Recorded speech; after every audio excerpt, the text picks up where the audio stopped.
नमस्कार, स्वागत है आप सभी का एनएफ न्यूज पर। मैं हूं आपके साथ रोहित।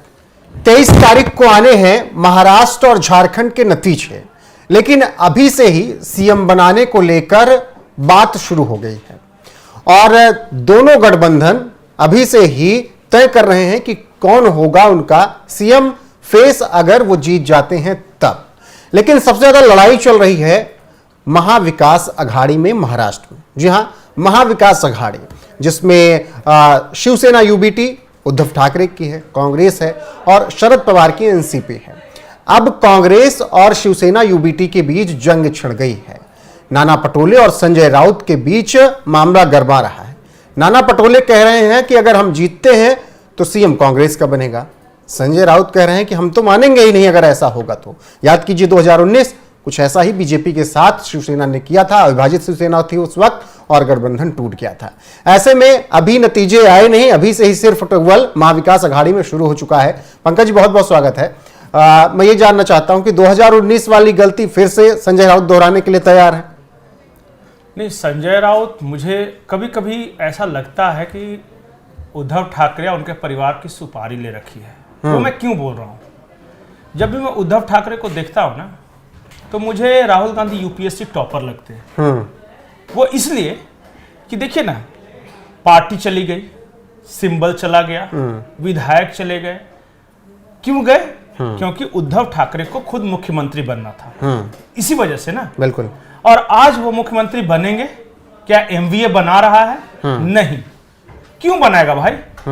तमाम सर्वे में आप जो सीटें जीत रहे हैं वो है 20, 25, 30 और कांग्रेस जो सीटें जीत रही है वो है 70, 80, 90। अब बताइए, जो 90 सीट जीतेगा वो 20 वाले को कभी मुख्यमंत्री बनाएगा? क्यों बनाएगा? आपका मुंह सुत्थर है। माने कोई तो कारण होना चाहिए ना। तो वहां तो देखिए, बार बार शरद पवार ने भी कहा है और कांग्रेस ने भी कहा है, जो बड़ी पार्टी होगी उसका चेहरा होगा, और ये होता ही है। अब देखिए, ये आदमी जो उद्धव ठाकरे हैं, इनके साथ समस्या क्या है? सिर्फ पार्टी सिंबल ये सब नहीं गया, बाप का कमाया हुआ यश भी गया। बाला साहब ठाकरे, हिंदू हृदय सम्राट, जिनके दरवाजे पर हर नेता दस्तक देता था, वो कहीं नहीं जाते थे। बाला साहब ठाकरे का यह रुतबा था कि बाला साहब ठाकरे नहीं जाएंगे, जिसको मिलना है वो मतोश्री आकर मिलेगा। अब मुझे याद है, लाल कृष्ण आडवाणी देश के गृह मंत्री हुआ करते थे उस वक्त, अटल बिहारी वाजपेयी की सरकार थी। वो मुंबई आए, बाला साहब ठाकरे को खबर भिजवाया गया कि देश के गृह मंत्री लाल कृष्ण आडवाणी आए हैं, उनसे मिलना चाहते हैं। तो बोले तो हाँ, तो भेज दो मेरे पास। आडवाणी देश के गृह मंत्री से मिलने बाला साहब ठाकरे नहीं गए। लेकिन उद्धव ठाकरे को देखिए, ये खुद दर दर भटक रहा है। शरद पवार के यहां जाता है, शरद पवार जाके बोलते हैं बाहर खड़ा रहो, अभी हम इंपॉर्टेंट मीटिंग कर रहे हैं। बोला ओके, कोई बात नहीं। दिल्ली चला जाता है सोनिया गांधी से मिलने, मतलब रुतबा भी गया। और चारित्रिक पतन का तो यह हाल है कि बाला साहब ठाकरे का बेटा कभी औरंगजेब की तारीफ कर रहा है तो कभी वारिस पठान तक की तारीफ कर रहा है। बिल्कुल। और फिर भी वो वैल्यू नहीं दे रहे। लेकिन पंकज जी, सीएम बनाने की बात तो तब आएगी ना जब रिजल्ट आ जाएंगे, पक्ष में रिजल्ट आ जाएंगे। ख्याली पुलाव अभी से ही पकाना शुरू हो गया।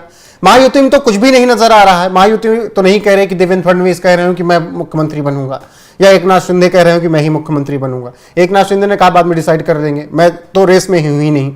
तो दूसरी तरफ महायुति में इस तरीके, विकास अघाड़ी में इस तरीके की लड़ाई, ख्याली पुलाव अभी से ही पकाने लगे हैं क्या हरियाणा की तरह कि हम जीत रहे हैं? हमारे यहाँ एक कहावत है, गाछे कटहल ओठे तेल। मतलब अभी कटहल पेड़ में ही है, यहाँ तेल लगा के तैयार है कि हम ही खाएंगे। यही हाल है। ये लोकल झारखंड का ये है, लोकोक्ति है। वो तमाम सर्वे एजेंसियां या जो एग्जिट पोल है या उनका अपना इंटरनल पोल है, वो टफ फाइट दिखा रहा है। किसी भी तरह जा सकता है। मैं ये नहीं बोल रहा हूं कि एमवीए हार ही जाएगी या कोई जीत ही जाएगा, लेकिन 2 दिन का पेशेंस नहीं है इनके पास। कुल मिलाकर कहानी ये है, नाना पटोले कह रहे हैं कांग्रेस का बनेगा, उद्धव ठाकरे कह रहे हैं, उनके पार्टी के बोल रहे हैं जो संजय राउत है वो मानेंगे ही नहीं, बोल रहे हैं कि हम मानेंगे नहीं, हमारा उद्धव साहब ठाकरे ही मुख्यमंत्री बनेगा। असल में जानते हैं, उद्धव ठाकरे को बर्बाद करने में जिस इकलौते शख्स का सबसे बड़ा हाथ है वो संजय राउत है। मुझे नहीं पता कि इस शख्स के पास क्या कमजोरी है, कौन सी कमजोर नस पकड़े हुए उद्धव ठाकरे की, फाइनेंशियल कमजोर नस है या कुछ और है, लेकिन पता नहीं इसमें क्या गुण है कि जो बात पूरे देश को पता है, पूरे महाराष्ट्र को पता है कि संजय राउत ने पूरा शिवसेना बर्बाद किया है, और आज भी उद्धव ठाकरे उनकी पूरी तरह गिरफ्त में दिखते हैं। उद्धव ठाकरे, उनके जो बेटे हैं आदित्य ठाकरे, क्या गुण है ये नहीं पता। अच्छा बताइए, ये आदमी चुनाव तक नहीं लड़ता कहीं, मतलब एक विधायक के चुनाव तक नहीं लड़ सकता, लेकिन पूरी शिवसेना को चलाता ही है। सामना चलाते हैं ना उसी के आधार पर। नहीं, सामना भी चलाते हैं। देखिए, बाला साहब ठाकरे इनको बहुत अच्छी तरह जानते थे। ये शुरुआत में सामना के संपादक हुआ करते थे। तो बाद में बाला साहब ठाकरे ने कहा कि नहीं, जरूरत से ज्यादा तेज आदमी, इसको दोपहर का सामना चलाने के लिए भेज दिया, मतलब जो आफ्टरनून आता था। तो वो जानते थे। लेकिन ठीक है, आज बाला साहब ठाकरे नहीं है। उन्होंने जो पार्टी बनाई थी, जो विचारधारा पे जिस वो लेकर चल रहे थे, आज तो कुछ भी तो नहीं है। आज ऐसा लगता है कि जो पार्टी महाराष्ट्र की नंबर 1 पार्टी थी, आज कितने नंबर की पार्टी हो गई? भाजपा जोड़ लीजिए, कांग्रेस जोड़ लीजिए, एकनाथ शिंदे वाली जोड़ दी, और शरद पवार वाली 5वें या 6ठे नंबर की पार्टी। बिल्कुल। लेकिन संजय की अगर बात हो रही है तो देखिए, हर दौर में राजाओं के पास या नेताओं के पास संजय रहे। धृतराष्ट्र को वो पूरी कहानियां महाभारत की सुना देते थे कि क्या हो रहा है। आम आदमी पार्टी के पास संजय हैं तो हर जगह केजरीवाल के लिए लड़ते हुए नजर आते हैं, विपक्ष को अच्छी तरीके से घेरते भी हैं।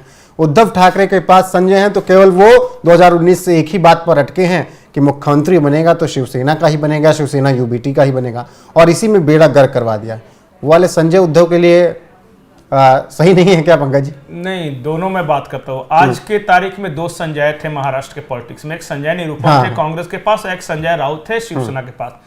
खैर, कांग्रेस ने संजय निरुपम को निकाल दिया, वो आज ये इधर हैं। लेकिन ये संजय राउत हैं, इन्हें मैं महाभारत के संजय से तुलना नहीं करता, क्योंकि महाभारत के संजय जो थे वो आंखों देखा हाल बताते थे। अगर किसी कैरेक्टर से तुलना करनी भी होगी तो एक मामा शकुनी थे, वो दुर्योधन को बहुत बढ़िया एडवाइस दिया करते थे कि कैसे कौरवों का नाश हो, और उनकी अपनी कहानी थी, वो क्यों किया करते थे। मुझे ऐसा लगता है कि कहीं ऐसा तो नहीं कि बाला साहब ठाकरे ने जो अपमान किया था संजय राउत का, वही बदले की आग में झुलसते हुए ये उद्धव ठाकरे और उनके बेटे आदित्य ठाकरे को बर्बाद करने की कसम खाए हुए। किसे पता, कुछ लोग तो ये कहते हैं महाराष्ट्र में कि शरद पवार ने सुपारी दी है ठाकरे परिवार को बर्बाद करने के लिए संजय राउत को।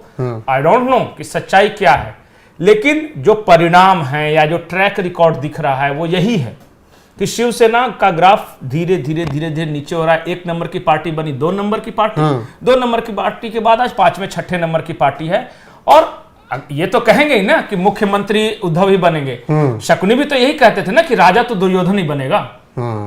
तो यही तो सारी लड़ाई थी। इस तरह के कैरेक्टर होते हैं। मैं किसी के बारे में क्या बोलूं ज्यादा व्यक्तिगत, बिल्कुल व्यक्तिगत। लेकिन महाराष्ट्र का एक बार मैं ये वाला चुनाव समझना चाहता हूं पंकज जी। वोटिंग अच्छी खासी हुई, जो 30 साल में सबसे ज्यादा, बिल्कुल जो वोटिंग हुई वो बदलाव के लिए हुई या फिर उसके और मायने कुछ देखें? नहीं, देखिए, 2 चीजें मैं रीड कर पा रहा हूं जो कि महाराष्ट्र में चुनाव है। इस बार वहां एक रहोगे तो सेफ रहोगे, एक रहोगे तो नेक रहोगे, कटोगे तो बटोगे, इस तरह का एक नैरेटिव था। दूसरा था वो वोट जिहाद का। दोनों तरफ के लोगों ने अपना जोर लगाया।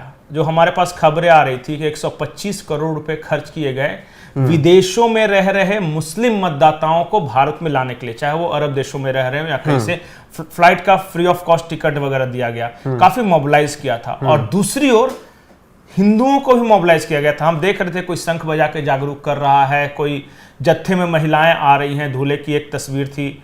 मुझे लगता है दोनों तरफ से बहुत जोर लगाया गया है। और एक तरफ वहां मुझे बहुत ज्यादा जातिवाद नहीं लगा, टू बी वेरी फ्रैंक। मुझे लगा कि हिंदू जागरण इस बार कमाल करेगा। देखिए, मैं बार बार बोल रहा हूं कि कुछ ऐसी चीजें होती हैं जो दिखती नहीं है। हम ये फलाना कास्ट, ये फलाना क्रीड, ये मुसलमान इधर, हिंदू, ऐसा नहीं। मुझे लगता है इस बार जाति की दीवारें टूटी है महाराष्ट्र में। और महाराष्ट्र में इतना ज्यादा जातिवाद है भी नहीं जितना बिहार में आप देखेंगे या पूर्वांचल के इलाकों में देखेंगे। वहां हिंदू आइडेंटिटी अपने आप में काफी स्पष्ट है, और ये स्वर्गीय बाला साहब ठाकरे और प्रमोद महाजन की कोशिशों का नतीजा है। जो मुस्लिम आइडेंटिटी में वहां ये कर रहा हूं कि वहां हाल के दिनों में जो वहां के लोग बताते हैं, बोलते हैं कि बाहर से बहुत सारे लोग आए हैं। मुंबई की डेमोग्राफी बदली है, बहुत तेजी से बदल रही है। ये सब देख रहे हैं। अब देखना यह है कि वहां महाराष्ट्र के हिंदुओं ने हिंदू बनकर वोट किया है या अपनी अपनी जाति से वोट किया है। शरद पवार ने एक चाल चली थी, वो मराठा आरक्षण उसका क्या असर हुआ? मराठवाड़ा में उसका आरक्षण था, असर था, लेकिन मुझे विदर्भा हो गया, खानदेश हो गया, कोंकण में तो बिल्कुल नहीं था मराठा आरक्षण का। तो कोंकण में बहुत अच्छी वोटिंग हुई है महायुति के लिए, विदर्भा में बहुत अच्छी वोटिंग हुई है। हाँ, जो लड़ाई है वो मराठवाड़ा खानदेश में है। बिल्कुल, बस कुछ घंटों का इंतजार और 23 नवंबर को नतीजे आ जाएंगे। देखना दिलचस्प होगा कि महायुति और महाविकास अघाड़ी में किसके पक्ष में नतीजे जाते हैं।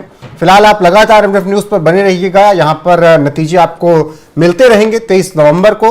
अभी आपको क्या लगता है, दोनों गठबंधन में से जिसके पास बहुमत आता है, कौन किसको मुख्यमंत्री बना सकता है? नाम कमेंट में जरूर बताइएगा। और क्या महाविकास अघाड़ी जीतता है तो उद्धव ठाकरे ही सीएम बनेंगे? अपनी राय जरूर दीजिएगा। पंकज, बहुत बहुत शुक्रिया। वीडियो को शेयर कीजिएगा, लाइक कीजिएगा, चैनल को सब्सक्राइब कीजिएगा। बने रहेगा हमारे साथ। नमस्कार।